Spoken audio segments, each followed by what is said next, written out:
Hey guys, this is kind of a tough video for me to make because it's really personal, but as I've been leading these groups over the months, I really have become convinced that not just you, nobody can really address their issues with food until they look at the emotional piece of it. I mean, you can look at counting calories and container colors and carbs and protein and fat, and you can look at all these different systems, but if you have an emotional issue that's tripping you up when it comes to food, it's going to come back to bite you. No matter which system you try, no matter what you do, it's going to keep coming around and around and around until you deal with it. And that's what I found in my own experience. That's what I'm still dealing with. And I just don't want to skirt an issue that's so central.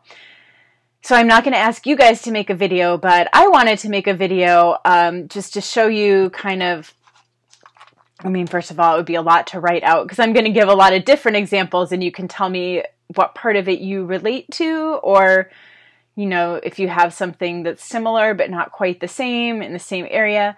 So I'll be asking you to post your thoughts in the comments.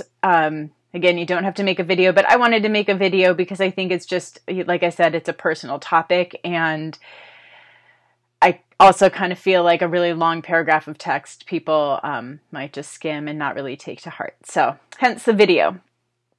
So I'm going to go back to the beginning. Try not to make this too long, but it's so clear to me that very first moment. I think I was 12 or 13 years old, but I had...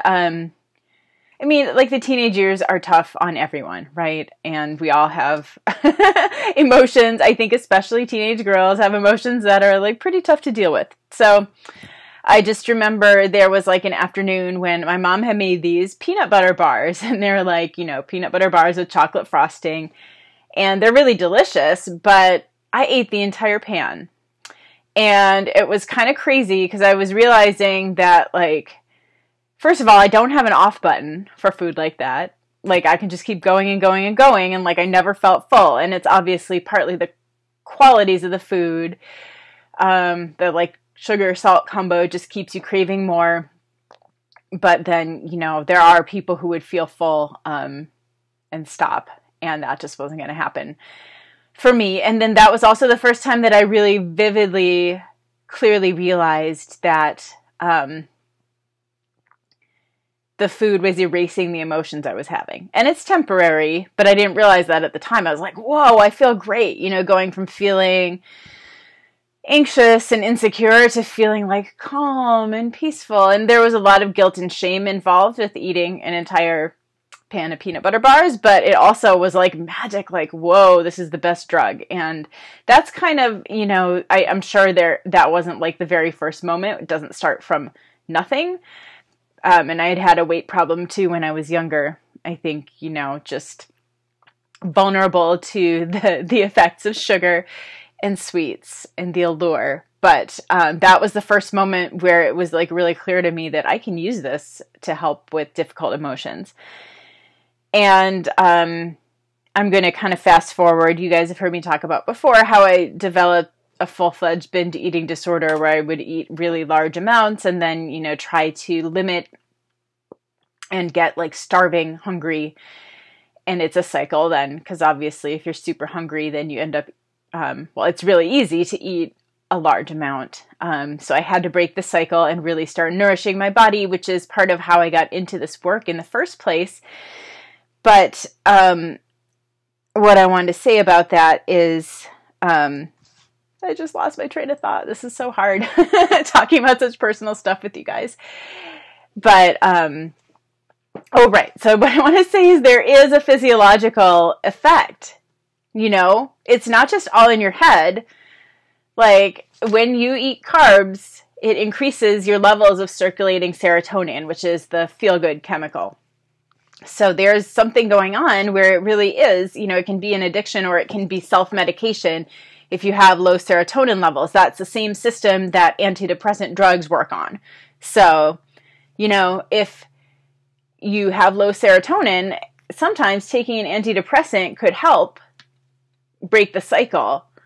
It can help you eat healthy and quit like sabotaging yourself, tripping yourself up. I mean, you're human, and if you're not feeling good, you're going to do something to make yourself feel better. We all only have so much willpower. So I just wanted to mention that, even though we're talking about the emotional side of things, there is a physiological component to it. It's not just like all in your head, whatever that even means, because things in our head are very real. Emotions have meaning and they matter. All right, so stress and anxiety are two of my triggers. So I want you guys to think about, what are your triggers? For me, it's sometimes feeling bored. Sometimes people eat when they feel angry, hurt, sad, whatever the exact emotions are that tend to trigger episodes for you of just when you stop caring. Like, I don't care. I'm just going to eat what's going to make me feel better. Figure out what those emotional triggers are. And that's what I want you to share. And any like situational things, like also eating at parties, is a really tough one for me because I get nervous and I have social anxiety, and it's like, I'm like, okay, I'm going to fill up a plate so I have something to do with my hands. And then the food's in front of me. I'm like, okay, I'm just going to take a bite because I feel awkward holding the plate and not eating anything. And then, and it snowballs, because then I start to feel like, oh my gosh, this is like me at my worst. I'm opening up to you guys, and I've come a long way where, this isn't usually an issue anymore. But I just want to show you too that, like, if you have similar things, this is common and you're not the only one. But so what'll happen at the party is I'll be standing there and thinking, okay, now I'm eating so much and everyone's probably judging me. And then, you can really just get in your own head and it spirals. So the important thing, once you identify your triggers, is to then develop a plan of action and really deliberately and thoughtfully act it out. And that's what we're going to work on throughout this month. So today we're just identifying the triggers. But for example, for the party, you can focus on, get a glass of water instead of, or stick to the veggie tray. Plans and strategies to help you deal with the same emotions and not do something you don't want to do.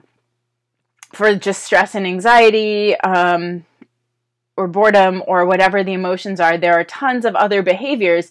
And food is just such like a direct hit, and it's really easy, and we don't even have to really stop what we're doing. We can like munch and do other things. But I want to encourage you, and this is what we'll be working on, to choose something else to do instead. And, stop what you're doing. Take care of yourself. Write in your journal, call a friend, take a bath, take a walk.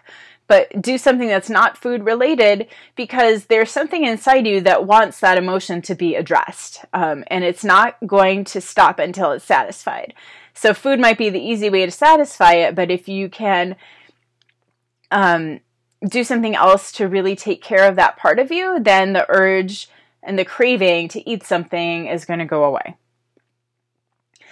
I also wanted to say, on the topic of antidepressants, I'm not necessarily urging you to take those. I'm not really urging for or against. I think they're overused in our society. There's a lot of people who could be making lifestyle changes to where they don't need medication. But, if that's something that's going to make it possible for you to function and make life enjoyable for you, by all means. I don't discourage people from taking medication ever, but it also is amazing, like for me, what vitamins, supplements, exercise have done. I still wrestle with depression, and I'm pretty open about that, but it's a lot better than it would be if I was eating a diet of junk food and, not taking any of my vitamins and never exercising. Come on. So there's a lot that you can do, other than indulging your cravings to help yourself feel better and alleviate those emotions that you're having. So in conclusion, like I said, you don't have to make a video, just spend some time thinking about this. And, when you eat something that you wish you hadn't, what were you feeling? What were the events that led up to that happening? That's what I want you to post today, just your patterns and your triggers and the emotional component of food for you, and what kind of causes you to deviate from your plan. Or maybe it's a feeling of deprivation. that if you're right on this regimented plan, that you don't ever get to have any fun with food. And that's like very valid. That's something that a lot of people experience. So I want you to share below, what are your emotional issues around food? We all have them. Doesn't mean you're crazy. We are all beautifully flawed. So let's get to know those flaws and just look at them in kind of in broad daylight, without any shame, because we all have them, and then we can start to address them together. So that's your assignment for today. I look forward to reading what you write.